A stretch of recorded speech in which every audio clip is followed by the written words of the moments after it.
Happy Friday, y'all. This is the Bat Guru, and today I wanted to talk to you about one of the anomalies in bats. And if you're not a fast pitch softball fan, you still might like this little video that we're doing today. And this is a little video about the Xeno and the history of the Xeno. So fast pitch people understand that this bat is kind of like the Energizer Bunny. It just keeps going and going. I think this is the 10th year of the Xeno.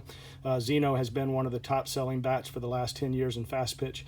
And it's kind of a cool story on the Xeno.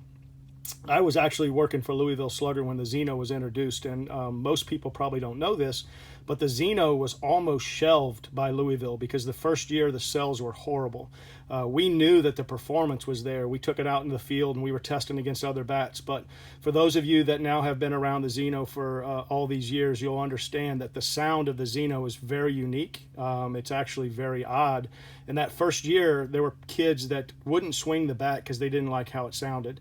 The second year, Louisville gave it another year. Second year, sales picked up. I think people realized it doesn't matter what it sounds like. We want to know what it does on the field, and the performance was unmatched against anybody. So a brief history on why the Xeno is such a good bat. So the Xeno was designed back right when ASA changed their standard. And what happened, for those of you that know and even those that don't, composite bats are made of carbon fiber material, and composite bats get better over time. So the longer you use a bat, the better it gets. So if you can just envision that the association's ASA had an idea in mind of what they wanted the bat to perform at. But what was happening is bats would manufacture their bats to the extent of the performance level that was allowed. And then as the bats were continuing to be used, they exceeded that level. So therefore, ASA didn't actually have the exit velocity they were hoping for. They were bats that were hotter than what they wanted. So what happened is ASA came in and decided they wanted bats to be pre-broken in based on a compression test. And once that was done by the manufacturers, they would test these bats to see where they were, and if they were under the performance factor, then they would pass them.